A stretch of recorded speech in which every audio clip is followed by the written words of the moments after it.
ጤናና ሰላማችሁን ፈጣሪ አብዝቶ እንዲሰጣችሁ ሁሌም የሚመኘው አወል ስሪንቃ የግብርና ፕሮግራም ነው።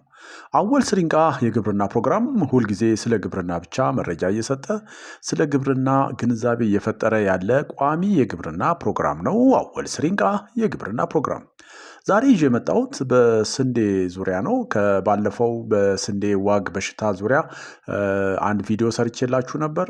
ከዛ በመቀጠል ደግሞ አንዳንድ ተከታታዮቼ በጠየቁት መሰረት የፉዛሬም ሄድ ብላይት ወይም ደግሞ የስንዴ ራስ አድርቅ በሽታ ጋር ተያይዞ መረጃ እንድሰጣቸው ጠይቀውኛል።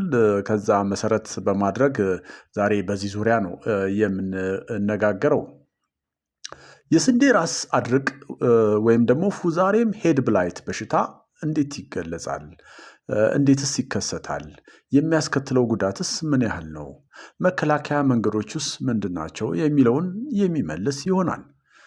የስንዴ ራስ አድርቅ ወይም ፉዛሬም ሄድ ብላይት በሽታ በሀገራችን የስንዴ ምርትና ምርታማነት ላይ ከፍተኛ አሉታዊ ተጽዕኖ ከሚፈጥሩ የስንዴ በሽታዎች ውስጥ ዋግ ማለት የግንድ ዋግ አለ፣ ቢጫ ዋግ አለ፣ የቅጠል ዋግ አለ እና እንደዚሁ ደግሞ ከሴፕቶሪያ ከሚባሉ በሽታዎች በመቀጠል የሚጠቀስ በሽታ ነው የስንዴ ራስ አድርቅ ወይም ፉዛሬም ሄድ ብላይት በሽታ። የስንዴ ራስ አድርቅ ወይም ፉዛሬም ሄድ ብላይት በመባል የሚታወቀው በሽታ በዓለም ዙሪያ በስንዴና በሌሎች የብር ሰብሎች ላይ ከፍተኛ የምርት ቅነሳና የጥራት ችግር የሚያመጣ የፈንገስ በሽታ ነው። ይህ በሽታ በብዛት ፉዛሬም ግራሚነረም በሚባለው ፈንገስ ዝርያ ይከሰታል። በሽታውም ከምርት ቅነሳ በተጨማሪ የተለያዩ የማይቶክሲን በመባል የሚታወቁ እንደ ዶን እንደዚሁ ደግሞ ኒቭ እና ዜን በሚባል በአጫጭር ስያሜ የሚታወቁ የተለያየ የመርዛማ ባህሪ ያላቸውን ሻጋታ የሚፈጠርበት ሁኔታ ይኖራል ማለት ነው።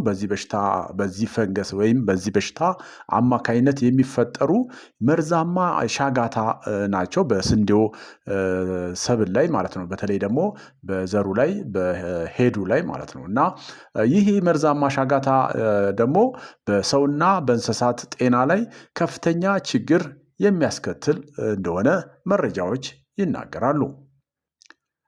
ለበሽታው ምቹ ሁኔታዎች ስናይ በሽታው በሞቃታማ በተለይ ደግሞ የሙቀት መጠኑ ከ15 እስከ 30 ዲግሪ ሴንቲግሬድ ሲደርስ ከፍተኛ የሆነ እርጥበት አዘል የአየር ጠባይ ወይም ደግሞ ሃይ ሪላቲቭ ሂዩሚዲቲ ሲኖር ይህም ደግሞ 90% እና ከዛ በላይ ሲሆን ከ90% በላይ ሪላቲቭ ሂዩሚዲቲው ሲሆን በተለይ ደግሞ ይህም ያው በተለይም በስንዴ አበባ ወቅት እንዲሁም ደግሞ ከአበባው ወቅት እስከ ሶፍት ዳፍ ደረጃ ይሄ ማለት አበባው ወደ ፍሬ ማፍራት ደረጃ የመጀመሪያው ስቴጅ ላይ ነው ሶፍት ዳፍ ደረጃ የሚባለው ማለት ነው። እዛ እስከሚደርስ ድረስ ረዘም ላለ ጊዜ ዝናብ ሲከሰትም እንደዚሁ ለዚህ በሽታ ፋቨር ኮንዲሽን ይፈጠርለታል። በተለይም የዝናቡ ከ5 ሚሊሜትር ዝናብ መጠን ያለው ከ48 እስከ 72 ሰዓት በቆይታ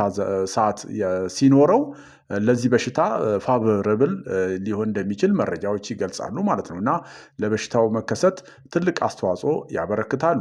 እንዳልኳችሁ የሙቀት መጠኑ ከ15 እስከ 30 ዲግሪ ሴንቲግሬድ በሚሆንበት ሰዓት ከፍተኛ የሆነ ሪላቲቭ ሂዩሚዲቲ በሚኖርበት ሰዓት እነዚሁ ደግሞ በአበባው ወቅት እስከ ሶፍት ዳፍ ደረጃ በሚደርስበት ድረስ ለ5 ሚሊሜትር የሚያህል የዝናብ መጠን ያለው ከ48 እስከ 72 ሰዓት ከቆየ የዚህ በሽታ ይመቸዋልና ይከሰታል ማለት ነው። ዋና ዋና ምልክቶቹን ስናይ ያው በመዘርዘር እና በአበባ ጊዜ ቀጭን ክፍሎች ቀድመው ይገረጣሉ። በዛ ፍሬው ላይ ሲታዩት የሆነ ነጭ የመሆን ነገር ሊኖር ይችላል። በራሱ ላይ እንደዚሁ ደግሞ የአበባ ክፍሎቹ ከመሃል ወደ ላይና ወደ ታች እንደዚሁ የሆነ የሚታይ ምልክት አለ። ወይም ደግሞ እንደ ሮዝ አይነት ቀለም በተለይ ከፍተኛ እርጥበት በሚኖርበት ሰዓት የሮዝ አይነት ቀለም የሆነ ሻጋታ ፍሬው ላይ ወይም ደግሞ ሄዱ ላይ ይታያል። ዘሮቹ ትክክለኛ ቅርጻቸውን ያጣሉ። ቀለማቸው ነጭ ወይም ጥቁር የመሆን ነገር ይኖራል። ቀድሞ የመገርጣትና የመድረስ ነገርም ይታያል። እንደዚሁ ሲታይ ሄዱ ላይ ይለያል ከጤነኛው ነጭ ወይም ደግሞ የመገርጣት ነገር ይታያል ማለት ነው። ሄዱን ስታዩት ማለት ነው። እና ምስሉ ላይ ይኖራል ታያላችሁ እዛው ላይ እና ይሄ ችግር ማለት በዚህ ምልክት መለየት እንችላለን። የሚያስከትለውን ችግር ስናይ የምርትና የጥራት ቅነሳ ያስከትላል። ጥናቶች እንደሚገልጹት ከ50 እስከ 70% የምርት ውድመት እንደሚያስከትል ነው መረጃዎች የሚገልጹት። ሌላው ዋና ጎጂነቱ ደግሞ የማይቶክሲን ቅድም ለመጥቀስ ሞክሬያለሁ። የማይቶክሲን ማመንጨት ነው። ይህ ለሰውና ለእንስሳት ጤና አደገኛ የሆነ መርዛማ ሻጋታ መፍጠሩ በዋነኛነት የሚጠቀሱ ናቸው። መከላከያ መንገዶቹን ስናስብ በብዛት ከባህላዊ መከላከያ ነው መነሳት ያለብን። ይሄም ደግሞ ምንድነው? መጀመሪያ ስንዴ ለማምረት ስናስብ ያሰብንበት ቦታ ላይ የሰብል ፈረቃን ማየት አለብን። ይሄም ደግሞ ምንድነው? ስንዴን ፈንገሱን ከማያስተናግዱ ሰብሎች ጋር ማፈራረቅ እንዳለብን ልናስብ ይገባል። ቀደም ብሎ እርሻን በማረስ እና የሰብል ቅሪትና አረሞችን ማስወገድ ይህም ሌላው ነው። ንጹህ ዘር መጠቀም ይህም ከዛው የሚቀጥል ነው። እንደዚሁ ደግሞ ትክክለኛ የዘር ወቅትን ጠብቆ መዝራት ይህም አንዱ እንትን ነው። ለፉዛሬም ሄድ ብላይት መከሰት አሁን ለምሳሌ ዘግይተን ብንዘራ ይሄም የራሱ እንትን ስለሚሆን መዝራት በሚገባን ሰዓት ጠብቀን በመዝራት ሊከሰት የሚችለውን ቢያንስ ጉዳቱን መቀነስ ይቻላል ማለት ነው። ብቻውን ግን መፍትሄ ላይሆን ይችላል። ሌላው ተቋቋሚ ዝርያ መጠቀም ነው። በአገር ደረጃ በተለያዩ ምርምር ማዕከላት የተለቀቁ እንደ ኪንግ በርድ፣ ዋኔ እና ሊሙ የሚባሉ ዝርያዎች በምርምር ማዕከላት በመካከለኛ ደረጃ ይህን በሽታ መቋቋም እንደሚችሉ መረጃዎች ይገልጻሉ። እነዚህን ማየት ነው።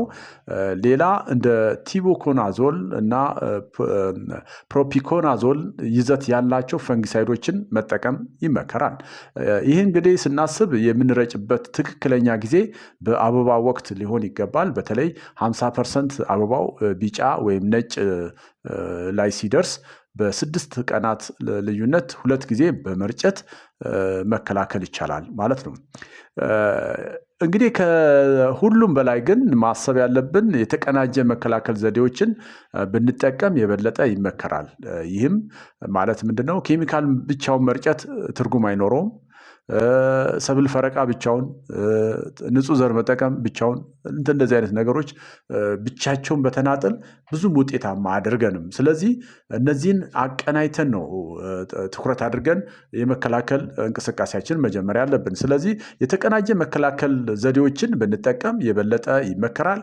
ይህም እንደ አስተናጋጅ ካልሆኑ ሰብሎች ጋር ማፈራረቅ፣ ቅድም ብያቸዋለሁ። የሰብል ተረፈ ምርቶችን በወቅቱ ማስወገድ፣ ተቋቋሚና እንደዚሁ ደግሞ ወቅቱን የጠበቀ ፈንጊሳይድ መርጨት ያሉ ስልቶችን በማዋሃድ በማቀናጀት ለስንዴ ራስ አድርቅ በሽታ ወይም ፉዛሬም ሄድ ብላይት በጣም ውጤታማና ዘላቂ መከላከልን ይፈጥርልናል ይላል። ዛሬ እንግዲህ ስለ የስንዴ ራስ አድርቅ በሽታ ወይም ፉዛሬም ሄድ ብላይት ከተከታታዮቼ የተጠየቀ ጥያቄ ስለሆነ ነው። አንዳንድ ተከታታዮቼ ኢንቦክስ እያደረጋችሁም ስለሆነ ያ ከሚሆን በኮሜንት ባር ላይ ብታስቀምጡ ሌሎችም ሊማሩበት ሌሎችም ምላሽ ሊሰጡ ስለሚችሉ ጥያቄ ሲኖራችሁ ኮሜንት ባሩ ላይ አስቀምጡ። በወረፋውን ጠብቆ ምላሽ ይሰጣል። ስለሆነም እንግዲህ ስንዴ ምርት ላይ ተያይዞ ከሚከሰቱ በሽታዎች ውስጥ በሶስተኛ ደረጃ የሚቀመጠውን የስንዴ ራስ አድርቅ በሽታን ነው ዛሬ ግንዛቤ ለመፍጠር የሞከርኩት። አወል ስሪንቃ የግብርና ፕሮግራም እንግዲህ እንዲህ እያለ ይቀጥላል። በቀጣይ በፈርቲላይዘር አጠቃቀም የተጠየቁ ጥያቄዎች አሉ። እነሱን ይዤ ለመምጣት ሞክራለሁ። እስከዛው አገራችንን ሰላም ያድርግልን። ባይ ባይ።